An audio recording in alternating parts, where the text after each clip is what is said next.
25 जुलाई 2024। दिन गुरुवार सुबह सुबह का समय था। तभी पुलिस के पास में एक अननोन नंबर से कॉल आती है।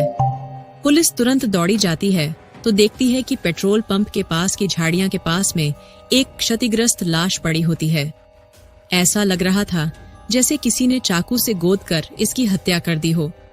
आखिर यह लाश किसकी थी और किसने इतनी बेरहमी से निर्मम तरीके से हत्या की, जिसमें लाश का चेहरा पूरी तरह पत्थर से कुचला था? और कौन था वह जिसने ऐसा किया?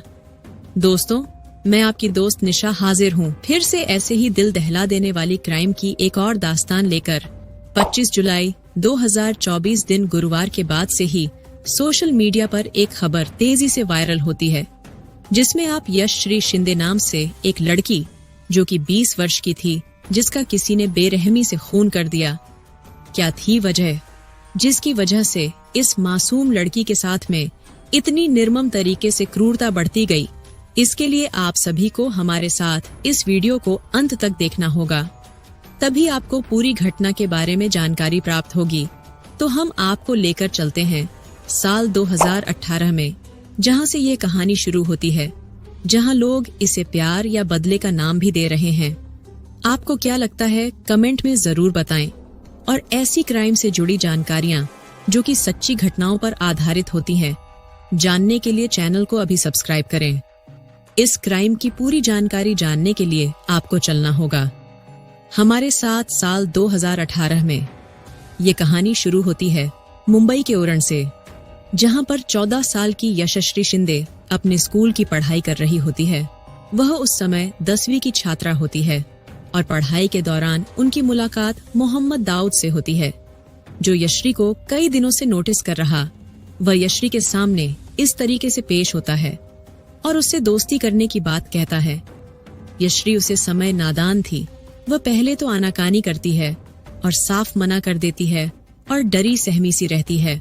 और कुछ दिनों तक दाऊद यशश्री का पीछा करने का सिलसिला जारी करता है, जिसकी वजह से यशश्री उसे हाँ कह देती है। और उसके बाद ये दोस्ती न जाने कब प्यार में बदल गई, पता ही नहीं चला।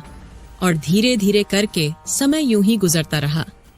फिर धीरे धीरे करके बात आगे बढ़ती है और दाऊद यशश्री को अपनी हवस का शिकार बनाता है, जिसका पता यशश्री के पिता को चल जाता है। और उसके पिता उस मोहम्मद दाऊद पर पोक्सो एक्ट लगा देते हैं, जिसके तहत उसे जेल जाना पड़ता है। ये पोक्सो एक्ट क्या होता है, ये हम आपको वीडियो के अंत में बताएंगे। पहले आप सभी को जानना जरूरी है कि उसके बाद होता क्या है। जेल जाने के बाद यशश्री और दाऊद का रिश्ता वहीं पर खत्म हो जाता है और उन दोनों का रिश्ता वहीं फुल स्टॉप ले लेता है। कुछ दिन दाऊद जेल में ही रहते हैं और काफी लंबे समय के बाद वह जेल से बाहर आ जाते हैं।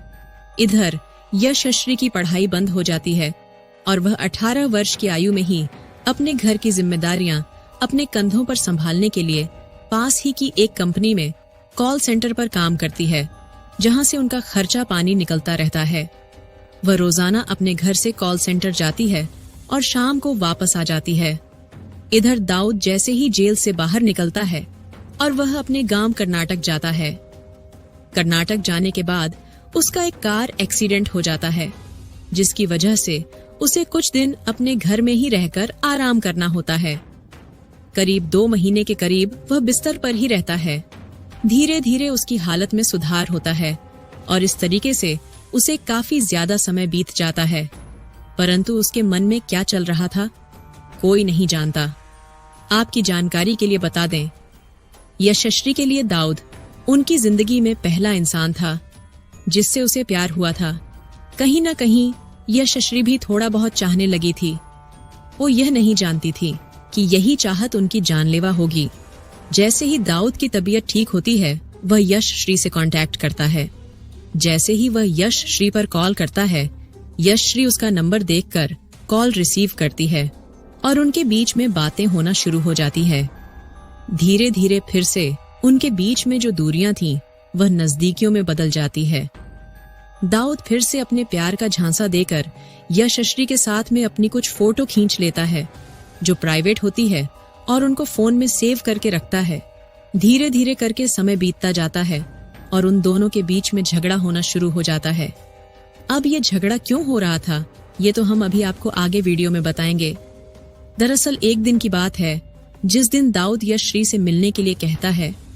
यशश्री उसे हाँ कह देती है। दाऊद कहता है कि वह उसे लेकर के कर्नाटक रहना चाहता है, परंतु यशश्री अपने घर के हालात देखते हुए साफ मना कर देती है और उसका मन नहीं होता कि वह उसके साथ कर्नाटक जाए। वह उसे मनाने की बहुत ही कोशिश करता है, परंतु वह नहीं मानती। कुछ दिन और कोशिश करने के बाद दाऊद की कोशिश नाकामयाब रहती है। वह उसे उसकी प्राइवेट फोटो को लेकर और वीडियो को लेकर धमकी देता है। अब बात यहाँ पर आ जाती है कि वह उसे कहता है कि अगर वह उसकी बात नहीं मानेगी तो वह उसकी फोटो सोशल मीडिया पर अपलोड कर देगा, और ऐसा वह कर भी देता है, जिसकी दबाव की वजह से यशश्री उसकी बात मान लेती है। परंतु उसे क्या पता था कि उसकी बात मानना उसके लिए कितना हानिकारक हो सकता है। दाऊद के सिर पर बुरी तरह से भूत सवार था।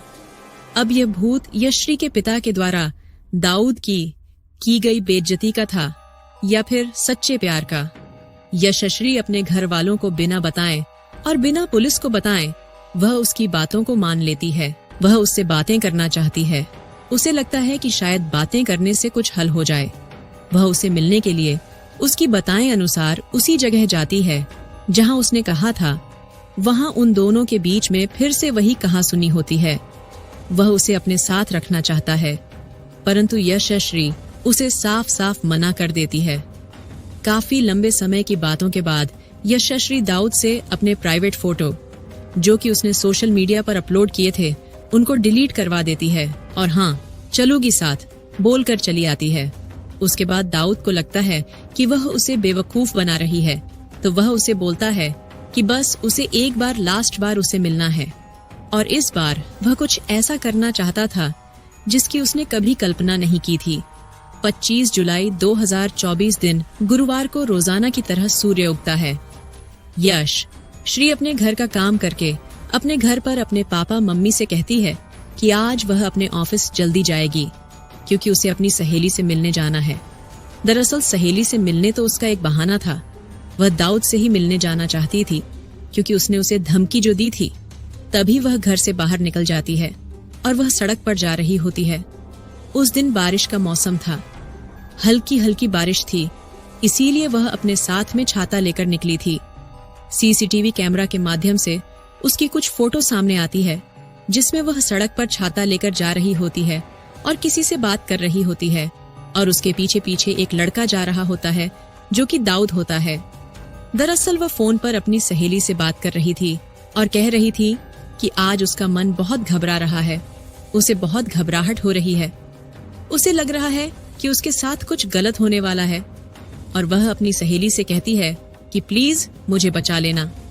तभी दाऊद उसके साथ में फिर से वही बातें करने बैठ जाता है।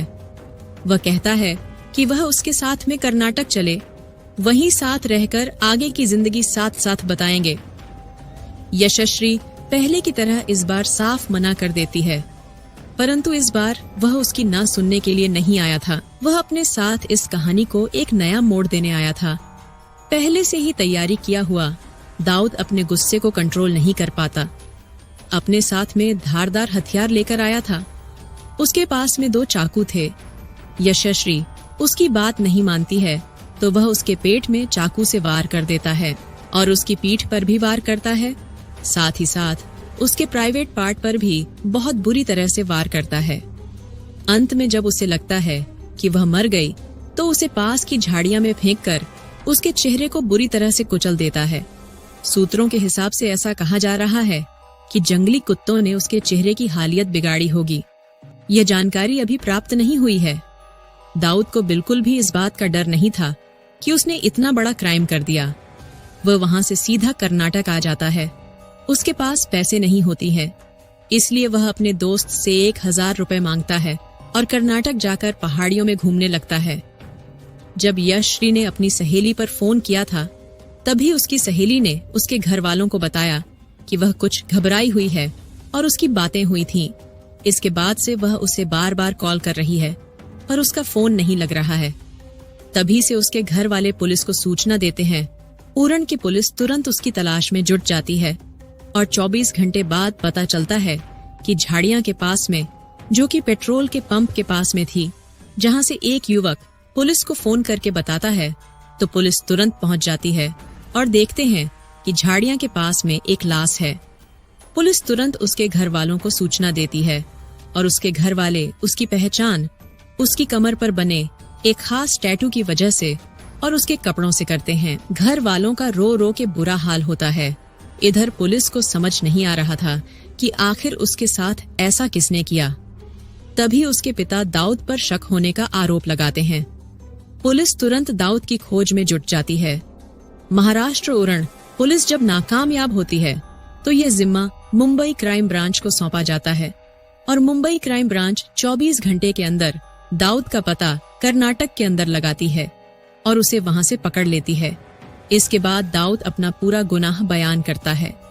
अब इसे प्यार कहे या फिर बदला, ये आप हमें कमेंट में जरूर बताएं। उसके पिता का कहना था कि उन्होंने कुछ दिन पहले उसके खिलाफ FIR की थी, उसी का बदला उसने लिया है। हमारे समाज में पनप रहे ऐसे आरोपियों को क्या सजा मिलनी चाहिए? क्या कानून को ठोस कदम उठाने चाहिए या कोई नया कानून बनना चाहिए? आप लोगों की क्या राय है? कमेंट में हमें जरूर से बताएं। जैसा कि हमने आपको वीडियो के बीच में बताया कि पॉक्सो एक्ट का आरोप दाऊद पर लगा था। ये पॉक्स एक्ट होता क्या है, तो हम आपकी जानकारी के लिए बता दें। तो जो कोई बालक नहीं होते हुए किसी बालक के विरुद्ध कोई मिथ्या परिवाद करेगा या मिथ्या सूचना उसको मिथ्या जानते हुए उपलब्ध कराएगा, जिसके द्वारा ऐसा बालक इस अधिनियम के अधीन किन्हीं अपराधों के लिए उत्पीड़ित हो, वह ऐसे कारावास से जो 1 वर्ष तक का हो सकेगा या जुर्माने से या दोनों से दंडित किया जाएगा। पॉक्सो शब्द अंग्रेजी से आता है। इसका पूर्णकालिक मतलब होता है protection of children from sexual offences act 2012, यानी लैंगिक उत्पीड़न से बच्चों के संरक्षण का अधिनियम 2012। इस एक्ट के तहत नाबालिग बच्चों के साथ होने वाले यौन अपराध और छेड़छाड़ के मामलों में कार्रवाई की जाती है। यह एक्ट बच्चों को सेक्सुअल हैरेसमेंट, सेक्सुअल असॉल्ट और पोर्नोग्राफी जैसे गंभीर अपराधों से सुरक्षा प्रदान करता है। दाऊद के साथ में क्या होगा, उसे सजा मिलेगी या नहीं, इससे जुड़ा हुआ वीडियो हम पार्ट 2 में लेकर आएंगे। तब तक सतर्क रहिए, सुरक्षित रहिए और बने रहिए। हमारे साथ क्राइम की ऐसी ही दास्तान सुनने के लिए जय हिंद।